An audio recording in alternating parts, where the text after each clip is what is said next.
Émilie et sa grand-mère, Agnès, ont vécu dans la misère et la pauvreté, surtout après que cette dernière soit tombée malade.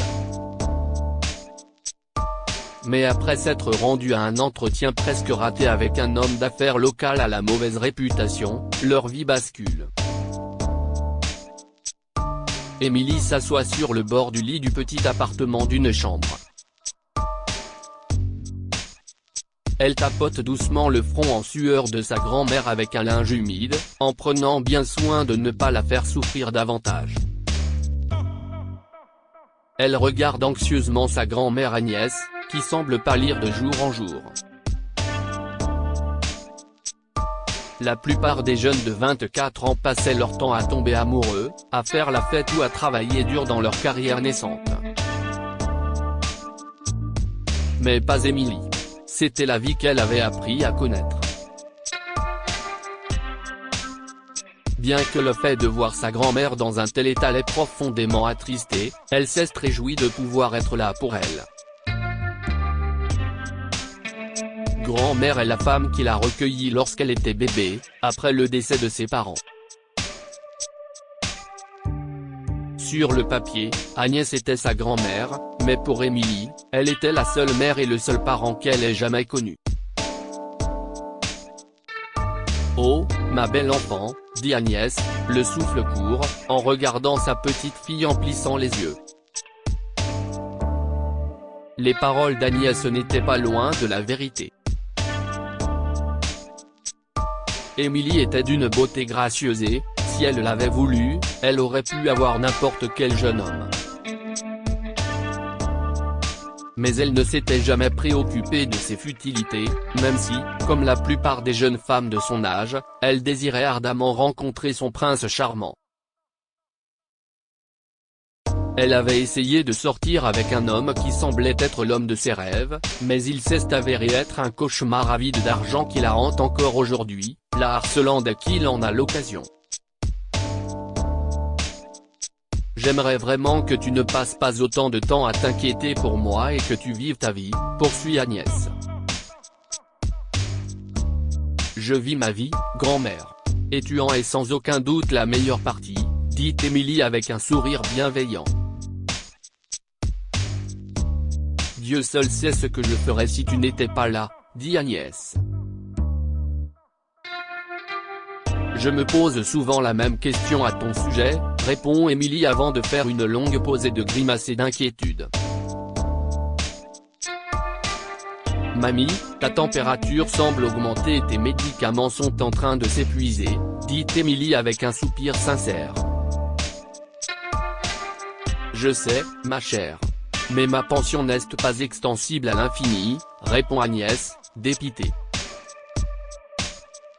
Ne t'inquiète pas, dit Émilie avec un sourire réconfortant. La recherche d'un emploi a été un peu difficile. Mais j'espère que quelque chose se présentera bientôt, ajoute Émilie. Je suis aussi pleine d'espoir.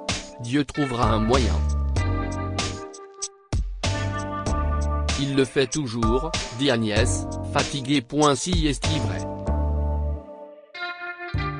Tu sembles un peu fatiguée. Laisse-moi te laisser te reposer. Je te tiendrai au courant, conclut Émilie en remarquant qu'Agnès s'était déjà assoupie. Elle embrasse doucement sa grand-mère sur le front et sort de la chambre.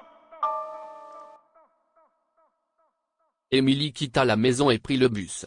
Elle se rendait à une opportunité d'emploi dont son amie Anna lui avait parlé. Elle appela Anna pour s'assurer que tout se passait comme prévu. Et, Anna, je suis en route pour le bureau. Comment as-tu dit que le propriétaire de l'entreprise s'appelait déjà? Dit Émilie. Bonjour, Ems. Il s'appelle Tom. Et comme je te l'ai dit, ce n'est pas gagné. Cet homme est un casse-tête. Ma sœur travaillait pour lui, et apparemment, il est aussi froid que la glace et extrêmement misogyne quand il s'agit de l'environnement de travail. Tout le monde le dit, explique Anna. Eh bien, je pense que je verrai quand j'arriverai là-bas. Je n'ai rien à perdre pour l'instant. Merci encore d'avoir veillé sur moi, dit Emily. Pas de problème, si c'est à ça que servent les amis, conclut Anna en coupant l'appel. Emily arriva enfin à l'immeuble de bureau et se présenta à la porte. Elle prit une profonde inspiration, s'arma de courage, puis entra calmement. Une voix agressive l'interpelle. Elle se retourne et voit un agent de sécurité grassouillet se précipiter vers elle. Qu'est-ce que vous voulez faire ici ? Continua l'agent de sécurité. Bonjour, monsieur. Je suis ici à la recherche d'un emploi. Une de mes amies. Mais avant qu'Emily ne puisse terminer sa phrase, l'agent de sécurité lui aboya à nouveau dessus. Emily passa encore 5 minutes à essayer de convaincre le gardien de la laisser entrer. Voyant qu'il était à 2 doigts de la mettre dehors de force, elle décida de céder et sortit s'asseoir à l'arrêt de bus voisin. Le bus qui devait la ramener chez elle arriva 10 minutes plus tard et s'arrêta juste devant elle. Elle hésita un instant, se demandant si elle devait monter ou non. « Jeune fille, savez-vous où vous allez ? » demande le chauffeur de bus. À ce moment-là, Emily a eu une révélation. Oui, monsieur. Oui, monsieur. Mais je ne prendrai pas le bus pour rentrer chez moi. Pas encore, dit Emily en regardant l'immeuble de bureau. Emily se lève et se place à une certaine distance de l'immeuble, de manière à pouvoir voir l'agent de sécurité sans être vue. 30 minutes plus tard, l'agent de sécurité quitte son poste à la porte pour aller déjeuner à la pizzeria voisine. Emily a immédiatement profité de l'occasion et s'est précipitée dans l'immeuble de bureau. Elle tourna autour du petit bureau pendant un moment, jusqu'à ce qu'elle trouve une porte portant le nom de Tom. Elle s'arrêta et prit une grande inspiration, se murmurant à elle-même, « Allez, Emily. Allez, Emily. Tu peux le faire. » Elle prit une autre grande inspiration pour trouver le courage d'aller jusqu'au bout. Puis, elle frappa enfin à la porte, attendant anxieusement une réponse. « Entrez », dit enfin une voix de l'autre côté. Emily entra et trouva Tom, un homme de 40 ans, séduisant et élégamment vêtu, à son bureau. « Désolé. Est-ce que je vous connais ? » demande Tom, confus. Emily se racle nerveusement la gorge en s'approchant de Tom et lui dit « Non, monsieur. Vous ne me connaissez pas. Je m'appelle Emily, et je suis venue ici dans l'espoir de trouver un emploi, » explique Emily. « L'espoir de trouver un emploi ? » rétorque Tom avec un petit rire. Eh bien, nous n'avons pas de poste à pourvoir pour le moment, et j'ai pas mal de travail à faire. Alors, s'il vous plaît, conclut Tom en faisant un geste vers la porte. Emily fit quelques pas vers la porte, puis s'arrêta. « Allez, Emily. Si est peut être la seule chance que tu as, pensa-t-elle. Emily fit demi-tour, se dirigea vers le bureau de Tom, choquée, et s'assit audacieusement à l'autre bout du bureau. « Écoutez, monsieur. Je sais que vous êtes très occupé et je ne prendrai qu'une minute de votre temps. Je sais que nous avons tous nos propres problèmes et je ne veux pas vous ennuyer avec mes histoires à dormir debout. mais j'ai vraiment besoin de ce travail. J'ai été élevé par une grand-mère célibataire, et en ce moment, elle est extrêmement malade.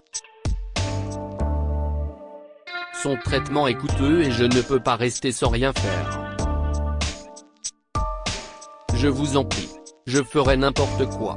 Je nettoierai les toilettes s'il le faut. N'importe quoi, supplie Emily. En regardant la jeune femme prendre audacieusement position, et après l'avoir vue de près, Tom fut subjugué par la beauté d'Emily. Il était tellement concentré sur son travail lorsqu'elle était entrée qu'il n'avait pas eu l'occasion de la regarder correctement. De plus, son courage semblait l'enchanter encore plus. Alors que toutes ses pensées se bousculaient dans sa tête pendant qu'Emily plaidait sa cause, son attitude restait froide, sévère et distante.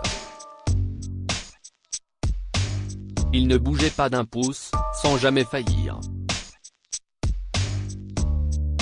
D'accord. Je vous comprends, dit finalement Tom après avoir réfléchi. Je suis très occupé en ce moment. Mais je prendrai le temps d'y réfléchir, dit Tom. Merci, monsieur. Si est tout ce que je demande, dit Emily en se levant et en sortant. Comment êtes-vous entré ici? Demanda l'agent de sécurité en croisant Emily dans le couloir. Emily ne dit rien et se contente d'hausser les épaules avec un sourire malicieux. James. Tom appelle l'agent de sécurité, l'entendant à l'extérieur. L'agent de sécurité, James, entre dans le bureau de Tom. Oui, monsieur, dit James en enlevant respectueusement son chapeau. La jeune femme qui vient de partir, commença Tom avant que James n'intervienne. Je sais, monsieur. Je lui ai dit qu'elle n'avait rien à faire ici, dit James. Quoi? Non, je n'ai aucun problème avec elle. En fait, je voulais que vous trouviez où elle habite, dit Tom. Est-ce que je vous paie pour poser des questions? Demande Tom d'un air sévère. Non, monsieur. Je m'en occupe, conclut James en sortant honteusement. Pendant le reste de la journée, Tom eut du mal à se concentrer sur son travail. Il pensait à Emily, à sa beauté et à son histoire sincère. Il était profondément ému et voulait l'aider. Mais d'abord, il devait évaluer correctement la situation. Il a donc obtenu de James l'adresse d'Emily et s'est rendu chez elle après le travail. Il espérait qu'il pourrait reprendre leur conversation là où il l'avait laissée, afin de mieux connaître Emily et sa situation. En s'approchant de l'appartement d'Emily, Tom la vit terrifiée à la porte, avec un jeune homme qui lui tenait le poignet sans ménagement. Son ex-petite amie avait refait surface, essayant d'exploiter le peu d'argent qu'il restait à Emily et à sa grand-mère. Allez Emily. J'ai juste besoin d'un peu d'argent pour m'en sortir. Dit avec force l'ex-petite amie d'Emily, en lui serrant toujours le bras. Laisse-moi partir, Dan. Tu me fais mal, s'écrie Emily. Soudain, Tom entre en scène et pousse Dan contre le mur. Vous avez entendu la dame, dit Tom en fixant Dan. Si est ton nouveau petit ami? Hein? Dan aboya, serrant le poing. Soit vous vous en allez, soit nous avons un problème, dit Tom avec un regard féroce.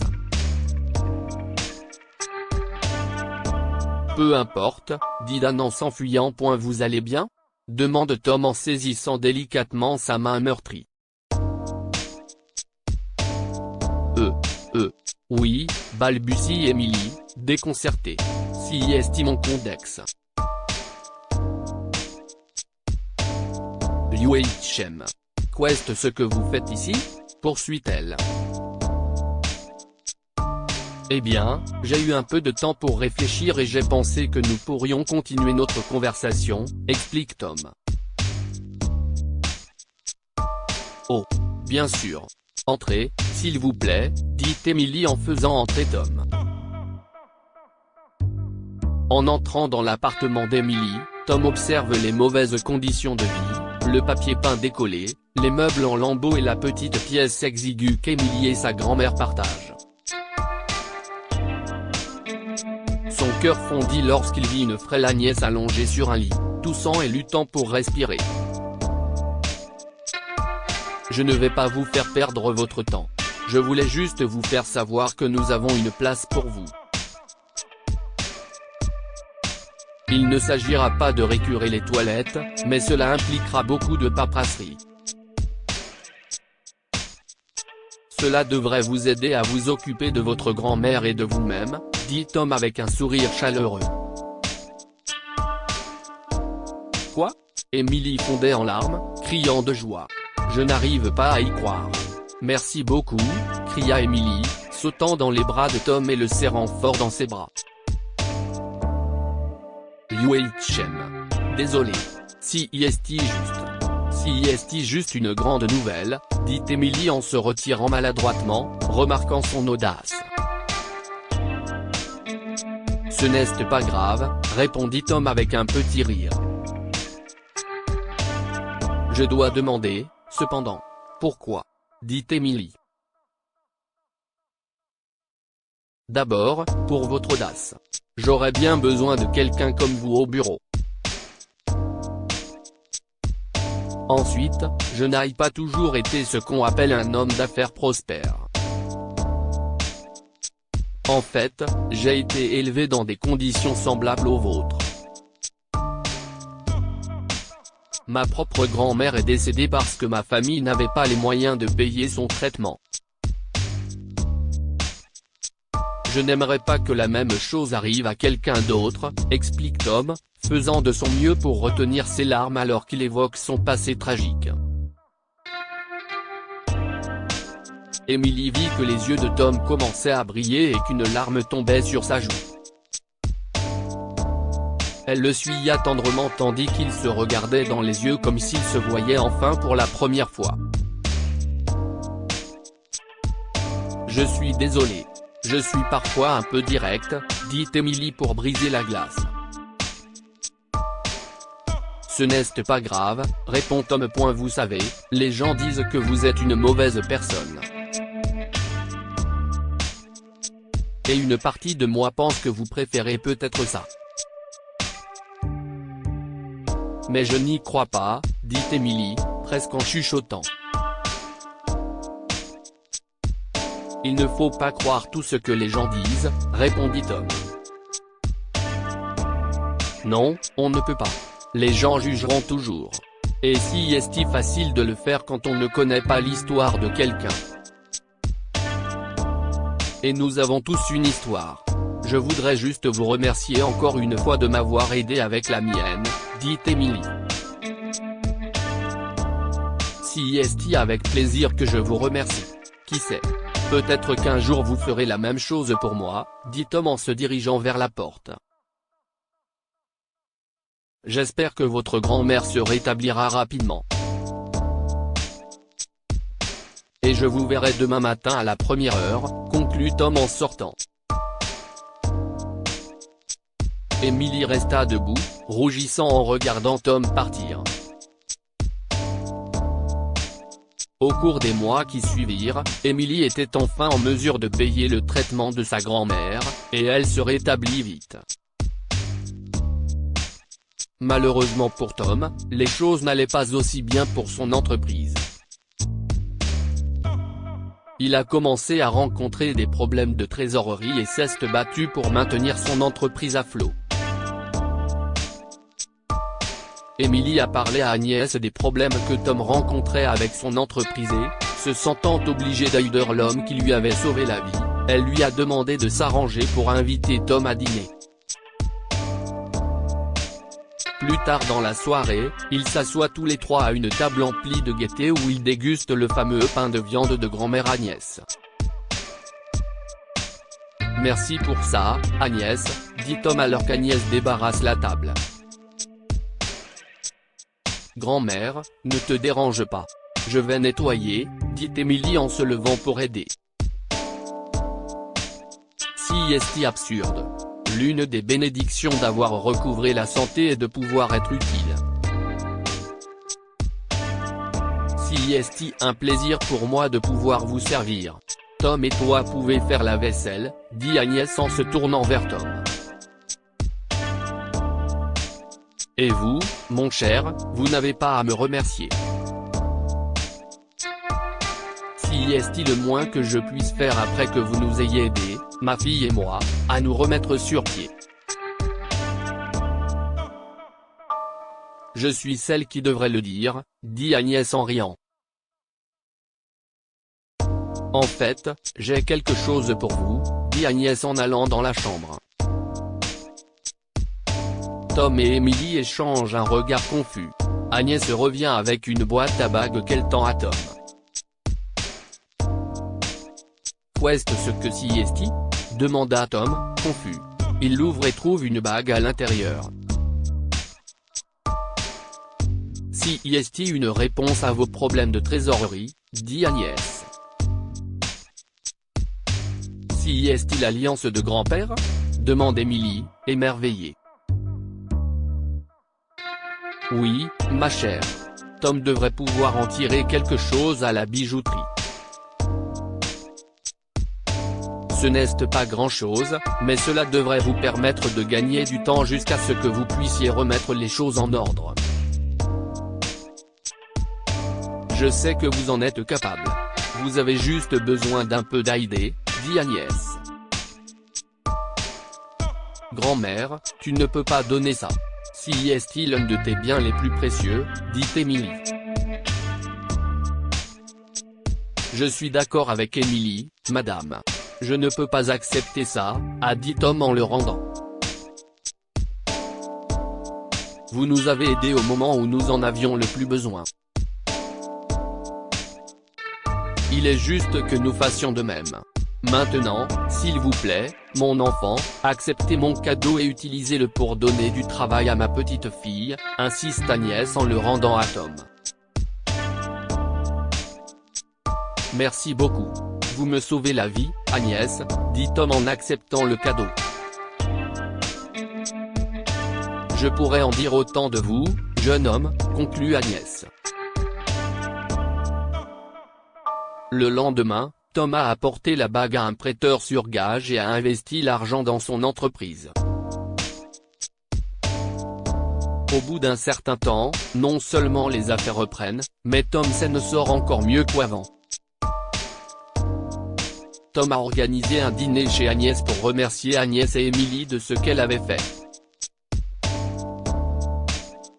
À la fin du dîner, Tom a sorti 2 bagues. Et qu'est-ce que si est-il ? Demanda Agnès lorsque Tom lui tendit l'une des bagues. Si est-il votre bague ? J'ai pu la racheter au prêteur sur gage, dit Tom. Et la deuxième ? Demanda Émilie, confuse. Celle-ci, ma chère, est pour toi, dit Tom en s'agenouillant devant Émilie. Me feras-tu l'honneur de faire de moi l'homme le plus heureux du monde ?